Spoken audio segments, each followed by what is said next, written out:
I suppose you could say that I had everything. At least, that's what people saw on the outside. A house in the suburbs, a handsome husband, two beautiful children, a thriving real estate business. I looked like the picture of success. Perfectly polished, effortlessly charming, always a smile, always the right things to say. But inside, I was falling apart. I was suffocating beneath a weight that no one could see, but that I carried with me every waking moment. I wasn't always like this. When I was young, I was idealistic, full of dreams. I wanted to change the world, help people, be kind. But somewhere along the way, that young girl with the starry-eyed ambition got buried under layers of necessity. Life wasn't as simple as it seemed. I learned quickly that the world didn't care about good intentions. It cared about power, influence, and wealth. And if you didn't play the game, you lost. I wasn't going to lose. My real estate business was my ticket to the top. The deals I made weren't always legal, maybe not by the letter of the law, but by the law of survival. I made connections, gained leverage, manipulated situations, and people. They never saw it coming.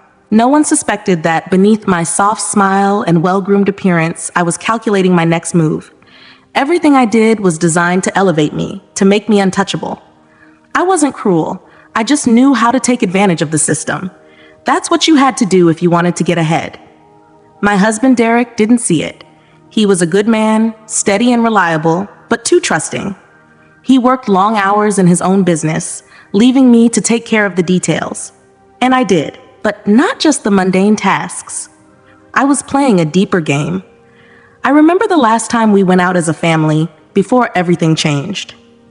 It was a Saturday night, and Derek had arranged for us to celebrate our anniversary at a local restaurant.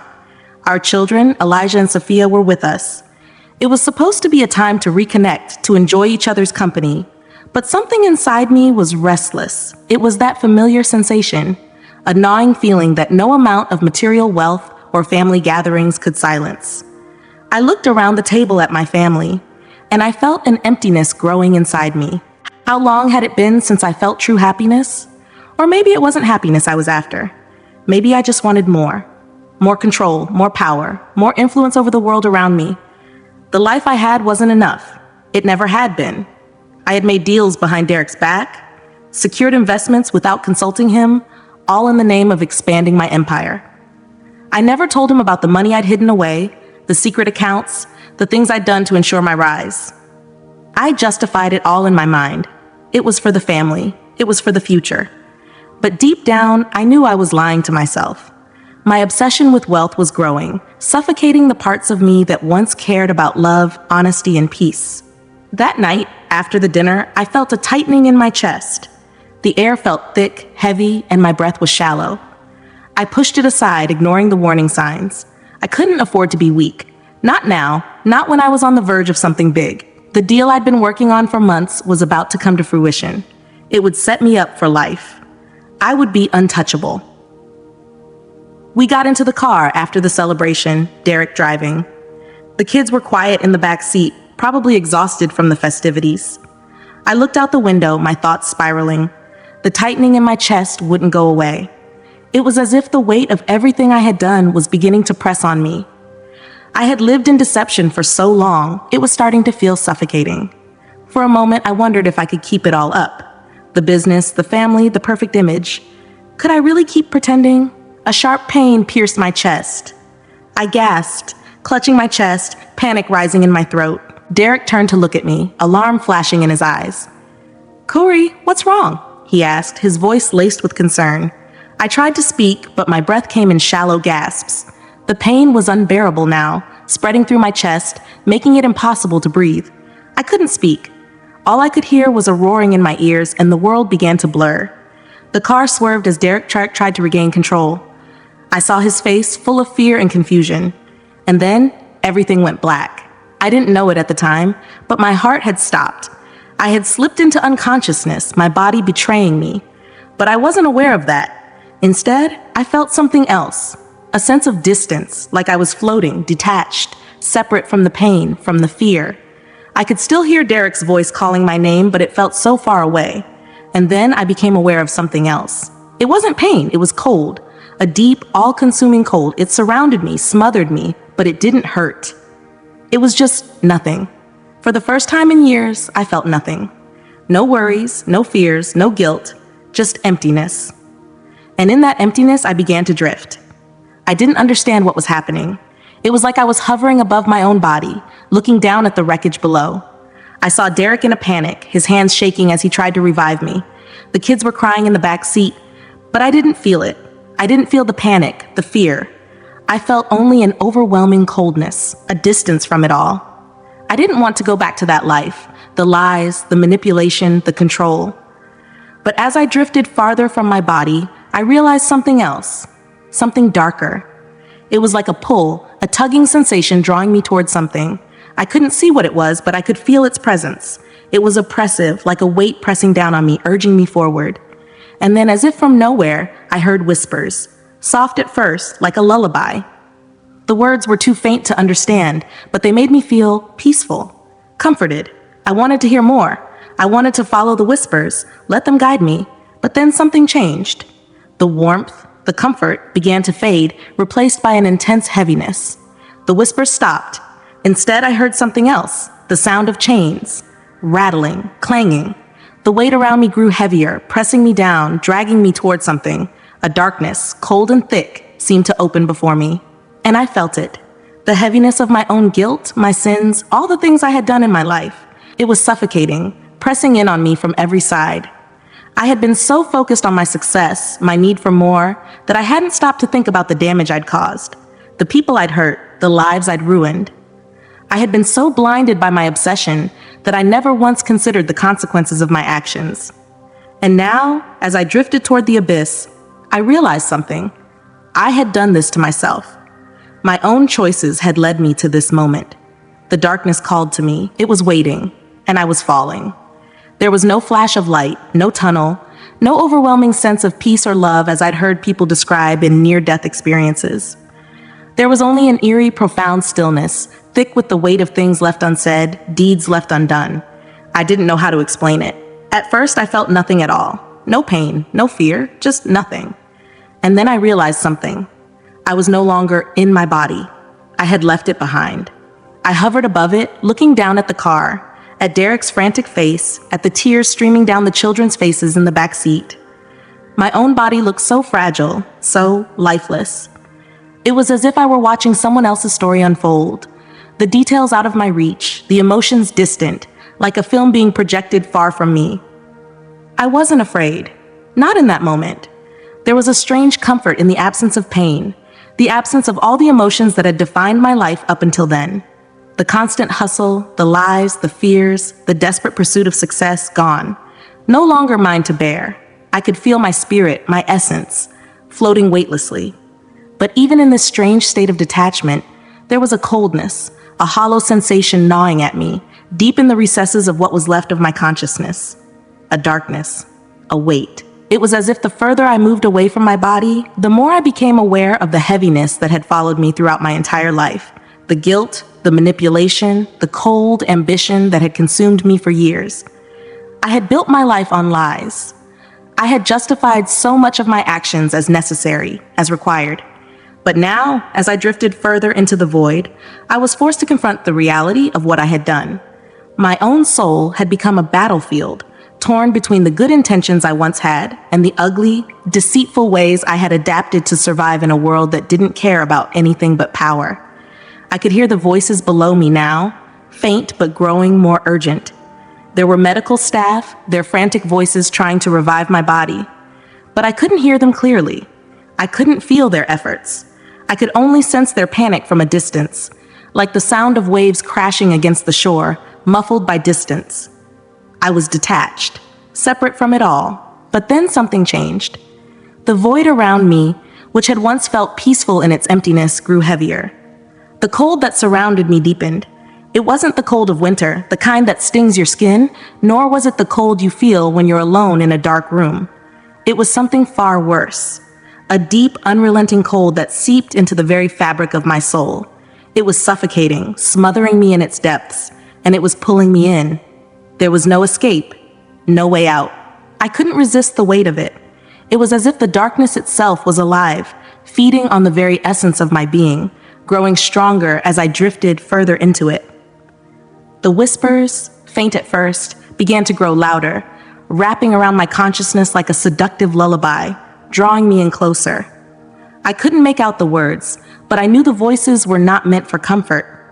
They were speaking to my guilt, to the darkest corners of my heart, urging me to embrace the truth of my actions. The truth I had buried so deep for so long. You have done terrible things, the whispers seemed to say. You have lived a life of lies, and now you must face the consequences. I wanted to resist. I wanted to turn away. But the voices were relentless, like a tide that pulls you under, drowning you in its pull. And I couldn't stop myself from listening, from feeling every word as it cut deeper into the fibers of my being. I remembered the things I had done, the people I had hurt, the family members I had deceived, the friends I had manipulated, the lies I had spun, the promises I had broken. I had justified it all in the name of survival. But now I understood. I had not just been surviving. I had been feeding my own ego, my own greed, my own desperate desire for control. I had wanted power. And now that power, that darkness, was pulling me toward it. The cold intensified, suffocating me, as the whispers seemed to turn into a low hum, growing louder still. I felt myself descending into a deeper, darker place. I was being drawn downward, into an abyss of shadows. At first, it was just a vague sense of direction, a subtle tug that I couldn't resist, as if I were being caught in an undertow, unable to swim free. But soon I could see it, the abyss. It was vast. It stretched out before me like a bottomless pit, a place of endless darkness, an eternal chasm where no light ever touched. There was no sky, no stars, no horizon, just a black, impenetrable void, stretching infinitely in every direction. And in that abyss, I saw things. Twisted shapes, forms moving in and out of the shadows. I could not make them out fully, but I felt their presence. Something evil, something consuming, something hungry. And I felt it pulling me closer, calling me by my name, urging me forward.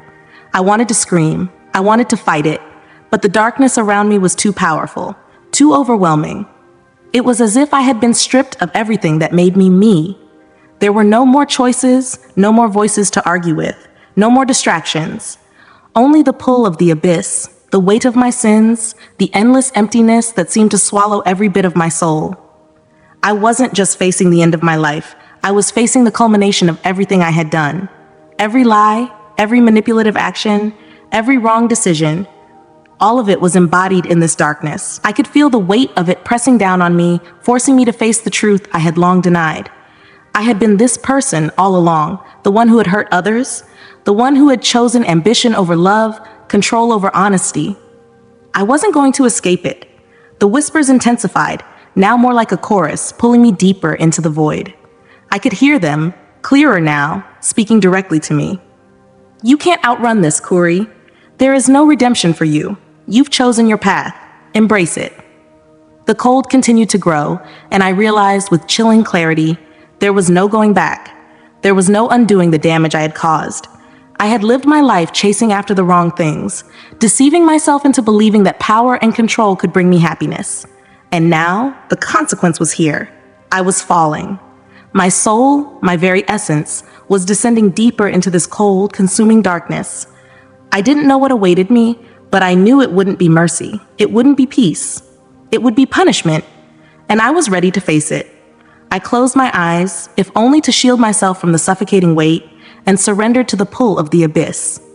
The whispers wrapped around me, and the last shred of hope I had held on to dissolved, lost in the darkness. The descent into darkness felt endless. I had no sense of time, no sense of where I was going, or if I was even going anywhere at all.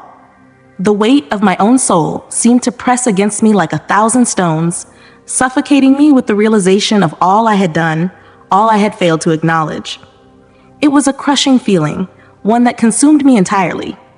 I had reached a place where no light could touch, a place where only the echoes of my choices lived, and those echoes were now deafening. But then I saw it. It wasn't an immediate vision, but more like the sudden realization of a landscape I had stepped into. I was no longer drifting through that cold, empty void. Instead, I found myself thrust into a world of fire and smoke. The air burned with the acrid scent of sulfur, thick and oppressive, filling my lungs with each ragged breath. My feet were on the ground, but the surface beneath me felt unstable, as if it could crack open at any moment. Flames flickered and licked the air around me, casting the landscape in a sickly orange glow. The ground was uneven, jagged, with deep cracks that bled fire. I could see figures, faint silhouettes, twisted and writhing in agony, their bodies contorted in ways that no human form should ever be. They were souls, lost, broken, trapped in endless torment. Their cries filled the air, a chorus of despair that seemed to echo throughout the land, reverberating through my very being. I looked around, trying to make sense of the nightmare I had stumbled into. There was no escape, no path forward or backward. All that existed in this hellish landscape was torment. This place, whatever it was the epitome of suffering. And then, from the shadows, it emerged. He was tall, towering even. His figure seemed to warp the air around him, the very atmosphere bending under his presence. His skin was pale, almost ghostly, but his eyes were something else entirely. Dark, molten pools that gleamed with a cruel intelligence, staring straight through me as if he could see not just my body, but my very soul. There was no mistaking who he was. The devil. I had heard stories, of course, and even wondered in passing what the devil might look like. But seeing him with my own eyes was something entirely different. His power radiated from him in waves, dark and malevolent, suffocating every inch of space around us. The flames seemed to bow to him, parting like a throne at his feet. He stepped forward with slow, deliberate movements. His gaze never left me, and I felt every ounce of my being quiver under it. When he spoke, his voice was smooth, like honey laced with venom, each word dripping with a seduction I could not ignore. "You don't belong here yet, Kouri," he whispered, his voice curling around my name, twisting it like a weapon. "But I can make you mine." I wanted to back away, to flee, but I couldn't move. My body, my soul, everything about me was frozen. And so I stood there, bound to the moment, waiting for him to continue. His smile was slow, calculated, as if he enjoyed the very sight of my discomfort. The flames danced in his eyes, reflecting a twisted amusement. "You've done well, Kouri," he continued. "You've made your choices, your mark on this world. Everything you've done was just a means to an end. Survival, power, control. You sought it. You claimed it. And now I offer you more." I felt a tightening in my chest, a strange, compelling pull toward his words. They were everything I had believed in, everything I had spent my life pursuing. Power, freedom, dominance, all of it seemed within reach now, in this dark place where the rules of the world no longer applied. The devil took another step forward, and I could feel the heat rising around him, suffocating me with the intensity of his presence. "You can have it all, Kouri," he said, his voice like a velvet caress against the rawness of my soul. "The wealth, the control, the luxury, the life you always dreamed of. All you have to do is accept the truth of who you are. There's no use in pretending anymore. No need for redemption. You've earned this. You've earned me." The weight of his words settled on me like an anchor. I couldn't deny that part of me wanted to listen. This was everything I had worked for, everything I had built my life on. All the sacrifices, all the manipulation, all the broken relationships, now they made sense. I had lived for power, for control, for the kind of life that could never be touched by suffering or guilt. And here, in the depths of this place, the devil was offering it to me. The promise of freedom from the burden of repentance. The promise of an existence free of consequence.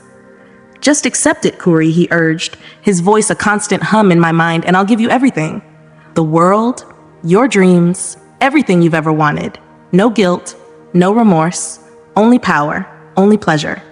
For a moment I stood there, caught between his offer and the darkness of my past. My guilt, my sins, all the wrongs I had committed, they faded away in the face of his temptation. It would be so easy to embrace this path, to accept the darkness as part of who I was. I felt the pull again, a stronger one this time. It was as if I were standing at the edge of a precipice, with nothing but the abyss below, calling to me, urging me to step forward. I could almost feel myself drifting closer to him, to the promises he spoke of, to the power he offered. I wanted to believe him.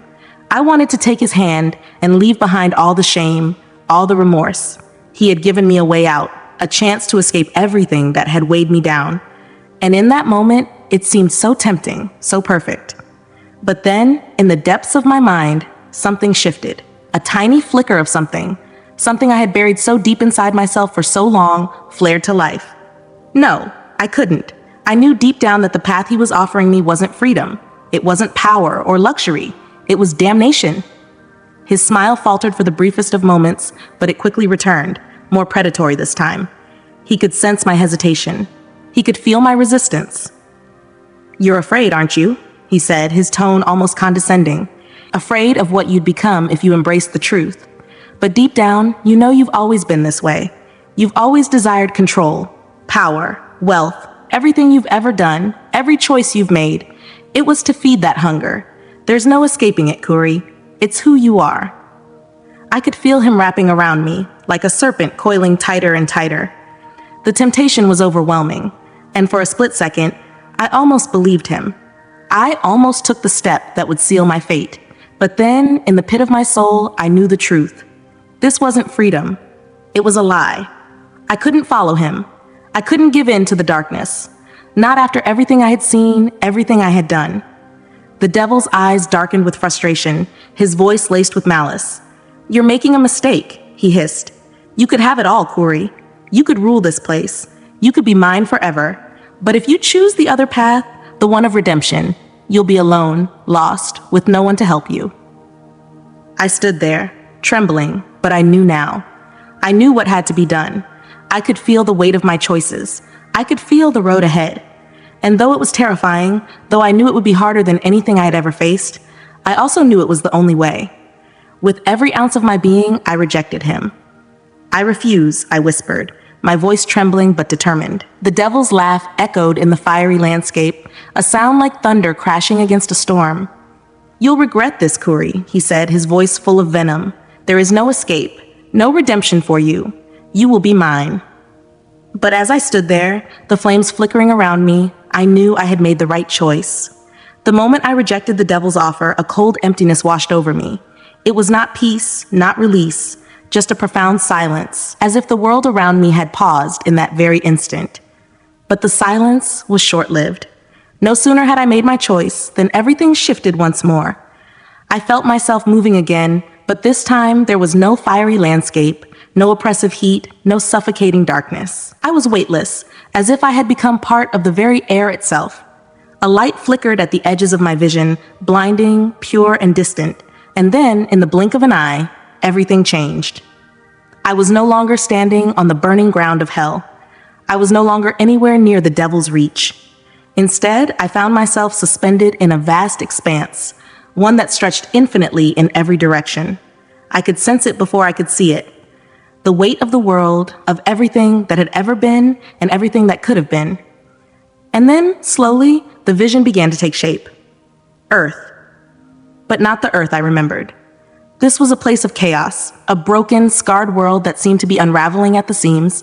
The land was marred, cracked, as if the very foundation of reality had been shattered. There was no serenity in this place, no beauty, no hope. The skies were a dull, bruised red, and the air was thick with smoke.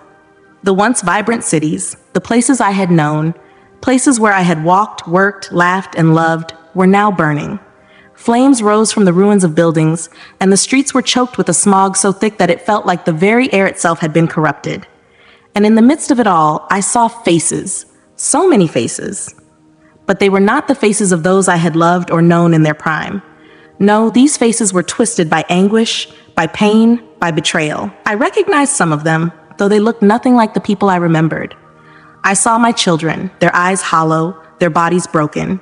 The faces of my husband's family, disfigured by grief and loss. But worse, I saw myself. In every person I had hurt, in every soul I had deceived, in every relationship I had destroyed, I saw myself. I was their tormentor.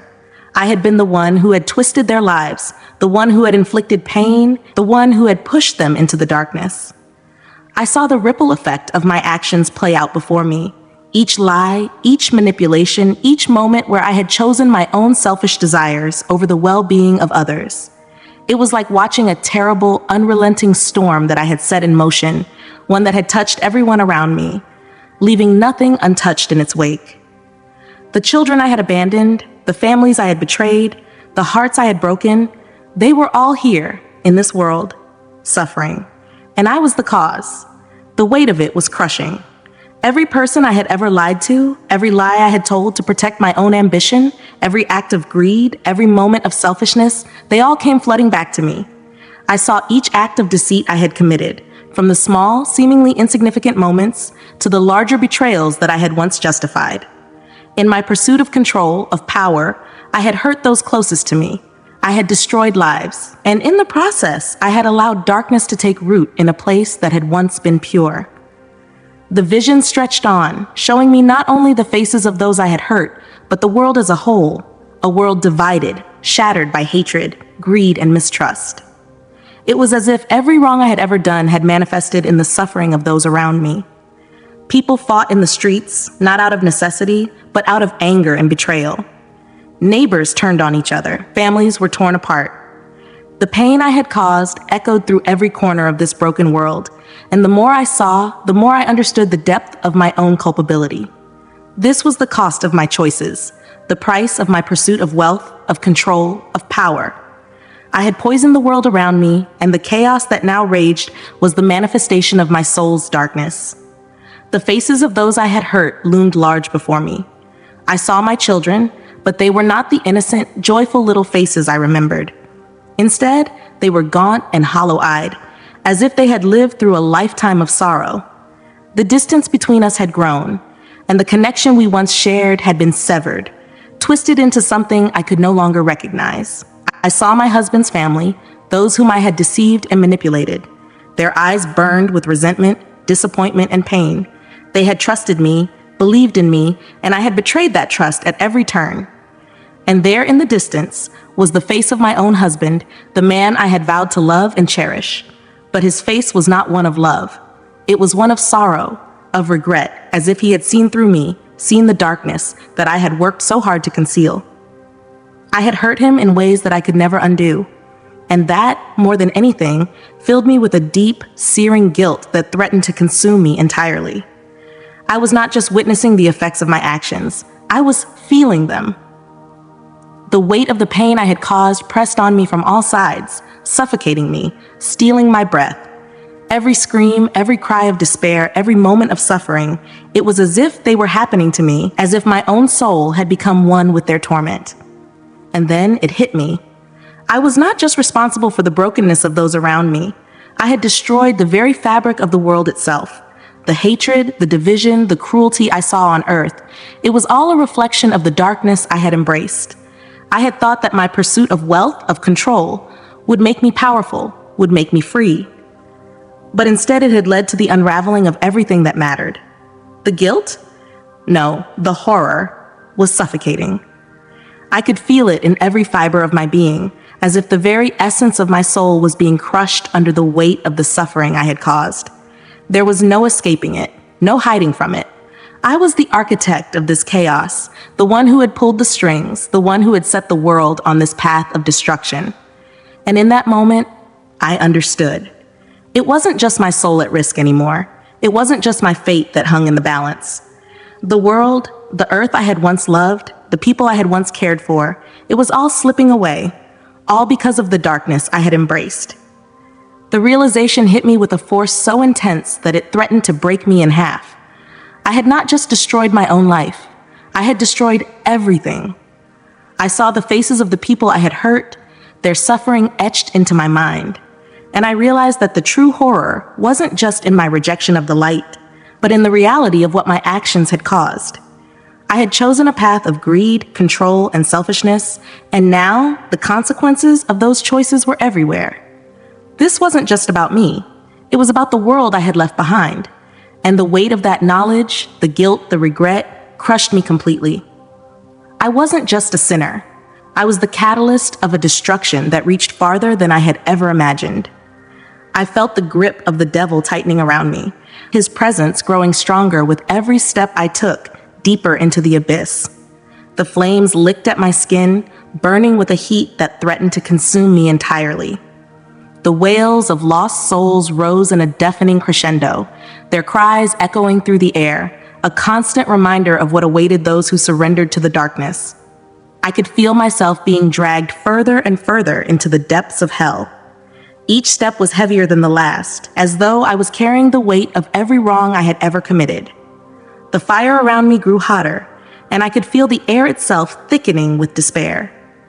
The ground beneath me trembled, as if the very foundation of this place was unstable, ready to collapse at any moment. The devil walked beside me, his tall, imposing form casting a long shadow over my soul. His presence was suffocating, his aura of evil so overwhelming that it felt as though my very essence was being crushed by it. He spoke to me, his voice smooth and persuasive, each word dripping with deceit and temptation. "You're getting closer, Kouri," he whispered, his voice sending chills through my being. "Closer to the power you've always craved. The glory, the wealth, the control, it's all within your grasp. All you have to do is accept who you truly are. You don't need redemption. You don't need to change. You've earned this. You've fought for this your entire life." His words wrapped around me like chains, tightening with every syllable. Part of me wanted to believe him, to succumb to the temptation and embrace the power he promised. It was everything I had ever wanted, everything I had worked for. The thought of it was intoxicating. But then, in the depths of my soul, a faint flicker of resistance stirred. It was so small, so faint, that at first I almost didn't notice it. But it was there, a small flicker of light amidst the encroaching darkness. The devil saw it too. His eyes narrowed, his grin widening with a cruel satisfaction. "You're still clinging to hope, Kouri?" he taunted, his voice dripping with mockery. "You think you can escape this? You think there's a way out of this torment? There's no escape, no redemption. Not for someone like you. You've embraced your sins, and now you will pay the price. Forever." I tried to resist, but the weight of his words pressed down on me, the temptation so powerful, so alluring. Every step I took seemed to pull me further into the flames, further into the abyss. I could feel myself slipping, my resolve weakening, my soul drowning in the darkness. But just as I thought I could go no further, just as I felt myself on the brink of surrender, something incredible happened. A surge of light erupted from the distance, blinding and pure, cutting through the oppressive darkness like a sword through shadow. The light was so intense, so overwhelming, that it felt like it was burning away everything inside me. Every trace of guilt, every shred of shame, every ounce of darkness that had taken root in my soul. The devil recoiled, his expression shifting from cruel satisfaction to something far more primal, a mix of fear and fury. He hissed, his form flickering in the light as if it couldn't bear to be touched by it. "No," he roared, his voice trembling with rage. "You cannot escape. You belong to me now. There is no redemption for you." But the light continued to grow, filling the vast expanse around me, pushing back the flames, shattering the oppressive darkness. I could feel it, the warmth of the light spreading through me, filling the empty places where the devil's words had once resided.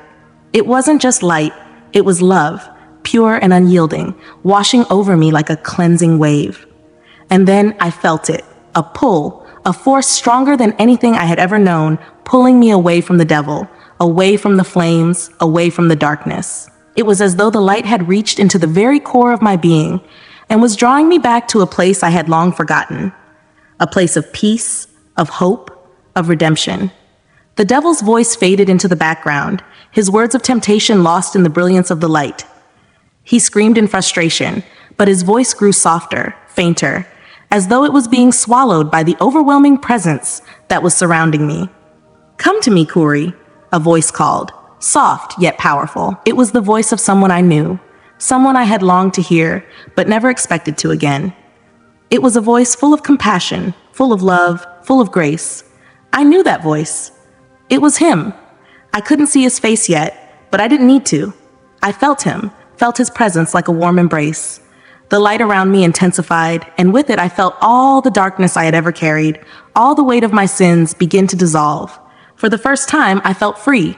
And yet, there was still a part of me that hesitated, a part of me that feared what would come next. Would this light truly cleanse me? Would I be worthy of what it offered? But as if reading my thoughts, the voice spoke again. This time, not just to my mind, but to the very depths of my soul. "You are not beyond redemption, Kouri," the voice said, the words wrapping around me like a balm, soothing the wounds of my soul. "You have a choice. You can walk in the light of truth and forgiveness, or you can turn back to the darkness. But know this, no matter what you choose, you are loved. You are forgiven." The light continued to shine, its brilliance so pure, so unyielding, that it seemed to erase all the shadows within me. The warmth of it seeped deep into my being, filling the empty spaces, healing the brokenness. And for the first time, I began to feel hope, real hope, the kind that promised new beginnings and second chances. I knew the choice before me was monumental. I knew that whatever happened next would define the rest of my existence. But in that moment, I felt something I hadn't felt in so long: peace. The darkness was fading, and with it, the oppressive weight of my sins. The devil's cries were nothing more than distant echoes now, fading away into nothingness. And as the light continued to grow, brighter and brighter, I felt my soul being lifted, pulled towards something infinitely more beautiful than the world of flames and torment I had left behind. I wasn't sure where I was going, but I knew one thing: I wasn't alone. I was being pulled toward him.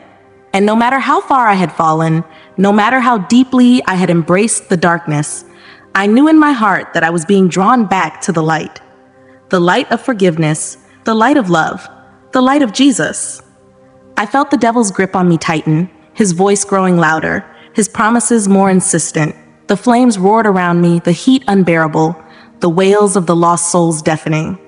Everything was closing in, and I could feel myself slipping further into the abyss of despair. It felt like there was no turning back, no way to escape the path I had chosen, no hope for my soul. But just as I thought it was over, a voice, his voice, cut through the chaos. Kouri. It was a simple word, my name, but it was enough to stop everything. The flames seemed to falter for a moment, their heat less intense. The oppressive darkness around me started to tremble, as if the very air itself had shifted. For the first time since I had entered this place, I felt a flicker of something, hope, begin to stir inside of me. The voice was not harsh nor commanding. It was soft, but with a strength that made it impossible to ignore. It held power, immense, eternal power, but it was full of love, compassion, understanding. It was as if this voice had known me, truly known me, all my life, every part of me, even the darkest corners of my soul. Kouri, the voice repeated, this time with more urgency, but still gentle. Come to me, Kouri. The devil's sneer twisted into a look of fury, his dark form shifting as if to block the light, to regain his hold over me. But I could feel the power of the voice pulling me, a force stronger than anything I had ever known. The flames that had once threatened to consume me now flickered and died down. The burning ground beneath me seemed to lose its power, its heat fading into nothing. All that remained was the soft, unshakable pull of that voice. I turned toward the light, and as I did, I saw him, Jesus. He was there, standing in the midst of the light, a figure of unimaginable beauty and grace. His presence was overwhelming, radiating a sense of peace and love that defied the darkness around us. His face, though filled with a deep compassion, was also marked with an urgency that went beyond my own fear, beyond my own suffering. His eyes locked onto mine, and in that gaze, I saw more than just the gentle love I had heard about in stories. I saw the truth of my life, the wrongs I had done, the pain I had caused. I saw my sins laid bare before him, but they did not bring judgment. Instead, I saw understanding. His eyes held no condemnation, only an open invitation to come. You are not beyond redemption, he spoke, his voice filled with authority, but also with a tenderness I had never known. You have a choice, Kouri. You can continue down the path of darkness, or you can walk in the light of forgiveness and truth. His words pierced the very core of my being, and in that moment, I knew there was still a way back. I wasn't beyond saving. I wasn't beyond love. The devil's temptations had tried to convince me that I was beyond redemption, that the weight of my sins was too great to be lifted. But here, in front of me, was the truth I had denied for so long. The path to salvation wasn't through power or control. It was through humility, through love, through Jesus. I felt a warmth that spread through every fiber of my being, a warmth that filled the emptiness inside me, the hollow places where greed, guilt, and shame had once resided. The weight of my sins was still there, but it was no longer suffocating me. Instead, it was being transformed into something bearable, something I could learn from, something that would make me whole again. As he spoke, I could feel his light enveloping me, filling the spaces in my heart that had been ravaged by darkness. The suffocating burden of guilt, which had once seemed insurmountable, began to lift. Slowly, gently. And though it didn't disappear entirely, it didn't crush me anymore. It was a reminder, yes, but not one that would keep me in torment. The devil roared in frustration, a sound of pure rage that reverberated through the fiery landscape. He tried to step forward, his form shifting and twisting, desperate to maintain control over me.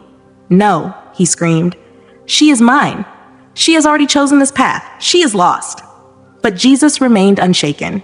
His gaze was unwavering, his presence a shield against the devil's fury. With a voice of quiet power, he spoke again, and the very air seemed to reverberate with his words. "I have come to free you from your chains, Kouri," he said, his voice gentle but firm, as if he were speaking to my soul directly. "You are not your sins. You are not the choices you made in the past. You are my child, and I have come to heal your brokenness, to restore you to the woman you were always meant to be." His words filled me with a peace I had never known, a peace that washed over me like a river of grace, quenching the thirst of my soul. I realized then that this was not just about forgiveness. It was about healing, healing from the inside out. I had been broken, twisted by my choices, by my hunger for power, for control, for material wealth. I had built a life around lies and deceit, but Jesus was offering me something far greater. He wasn't offering me power. He wasn't offering me the riches I had always sought. He wasn't offering me the world's approval. He was offering me something eternal: love, forgiveness, and the chance for a new beginning. And in that moment, I understood. I didn't need to be powerful to feel whole. I didn't need to manipulate others to gain control. I didn't need to be seen to be valued. I had always been valuable in his eyes.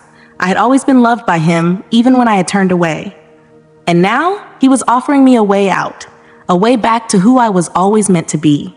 As I stood there, bathed in his light, I felt the pull of the devil's words grow weaker, his temptations becoming more distant. The fire that had once threatened to consume me now seemed like nothing more than a flicker in the distance. All that remained was the light of Jesus. With each step I took toward him, the darkness faded more, the guilt lifted more. My soul, once trapped in shadows, was now free to soar in the light of his love. The devil could do nothing but watch, his form fading into the void as I moved closer to the light. Jesus extended his hand toward me, and without hesitation, I reached out, grasping it with all the strength I had left. The moment my hand touched his, I felt the full force of his love surge through me, transforming me, renewing me, healing me. His love was everything I had ever needed, everything I had ever longed for. "You are free, Kouri," he said, his voice full of promise. "You are forgiven, you are whole, and you will never walk alone again." With his hand in mine, I knew that I was no longer defined by my sins. I was no longer defined by my past. I was defined by his love, by his grace, and by the promise of a new life, one where redemption was not just possible, but already given. And in that moment, I made my choice. I chose the light, I chose him. And I would follow his love wherever it led me. Because now I knew I was free. I woke up with a sharp, gasping breath, the world around me spinning into focus. My eyes fluttered open to the harsh, sterile lights of a hospital room. A steady beep in the background as machines hummed, tracking the rhythm of my pulse. My body felt heavy, aching in places I didn't even know could ache. But what struck me more than anything was the sheer weight of what I had just experienced. The visions, the darkness, the suffering, the choice I had been given were not a dream. They were real, more real than anything I had ever known in my life. For a moment, I was disoriented, confused, unsure of where I was or how I had gotten there. But then, a profound sense of clarity washed over me, and everything came flooding back. The devil's temptations, the light of Jesus, the weight of my sins, and the love that had pulled me from the depths of hell. I was still here. I was still alive, but I knew I had been saved. Saved from eternal damnation, saved from my own choices. But that was only the beginning. The road ahead was still long, and I knew the journey of redemption would not be easy. Jesus had come for me, but the work was far from over. My soul had been saved, yes, but I had so much more to face. I still had to reckon with the consequences of my actions. I could no longer hide behind the lies I had built my life upon. I had caused pain. I had manipulated and deceived. I had hurt people, people who loved me, people who trusted me. And though Jesus had given me a new chance, that did not absolve me of the responsibility I had to those I had wronged. The charges against me, the sins of my past, were still there, looming over me like a shadow I could no longer outrun. But this time, they didn't frighten me. They didn't fill me with shame or guilt as they once had. Instead, they filled me with a sense of purpose. A purpose to make things right, to seek justice for those I had wronged, to ask for forgiveness where it was due, and to make restitution in any way I could. It was not going to be easy, and I knew I couldn't undo the harm I had caused, but I also knew that I had to try. I was not the same person who had walked into that abyss. I was different now. I had been transformed, not just in spirit, but in heart. And though the path ahead was uncertain, I felt a deep, unshakable conviction within me. I had been given a new lease on life, a second chance, and I would use it not just to make amends, but to spread the message that had saved me. Jesus had shown me that no one is beyond redemption. No matter how far we fall, no matter how deep we sink into the darkness, there is always a way back. The love and forgiveness of God are boundless, and through Jesus, that forgiveness is offered freely to anyone who is willing to accept it. And if I could be redeemed, then anyone could be. But redemption wasn't just about receiving forgiveness. It was about giving it too. I had to forgive myself for all the mistakes I had made, for all the people I had hurt, and I had to share the message of forgiveness with others, the same message that Jesus had shown me. I wasn't just meant to be healed. I was meant to help heal others. I was meant to lead others to the same truth I had found in the depths of despair. Over the next few days, as I recovered physically, I began to reflect on the people in my life, the people I had hurt the most. I thought about my children, the precious souls I had neglected in pursuit of power and control. I thought about my husband, the man who had loved me unconditionally, even when I didn't deserve it. I thought about the people I had deceived in my business, the lives I had disrupted in my pursuit of wealth. I knew I had to confront these people. I had to face the hurt I had caused, apologize for the pain I had inflicted, and ask for their forgiveness. But more than that, I had to help them understand the grace I had received. I had to share with them the love of Jesus, the same love that had pulled me from the flames. I had to be a living testament to the power of redemption. And in doing so, I knew I could help others find their way back, just as I had found my way back. I began to speak about my near-death experience with anyone who would listen. I shared the story of the darkness I had faced, of the devil's temptations, of the choice between damnation and salvation. I spoke about the vision of earth's suffering, about the ripple effect of my actions, and how I had seen the lives I had touched torn apart by my own selfishness. I shared the vision of hell's depths, the weight of my guilt, and how Jesus had come to offer me forgiveness, love, and the chance for a new life. But I also shared the message of hope. I told people that they were not beyond redemption, that no matter how deep their own darkness might seem, there was always a way back, a way to find peace, forgiveness, and healing. Through Jesus, anyone could be made whole. At first, some people didn't believe me. They didn't understand. How could they? My life had been built on lies. I had deceived them all, and now I was asking them to believe that I had changed. But slowly, over time, I began to see the impact of my story. People began to listen. They began to see the sincerity in my heart, the change that had taken place in my life. They could see the healing in my eyes, the peace in my spirit, and they began to believe. It wasn't easy. Redemption never is. There were moments when I faltered, when doubts crept into my mind, when I feared I wasn't doing enough. But I kept going. I kept sharing the message of forgiveness. I kept reaching out to those I had wronged. And in the process, I found myself changing even more. I found myself becoming the person I had always been meant to be, the woman who had been lost, but who had been found by the love of Jesus. Now, as I look back on everything that has happened, on the darkness I once embraced and the light I now walk in, I understand the truth of it all. Redemption isn't a destination, it's a journey. And my journey isn't over.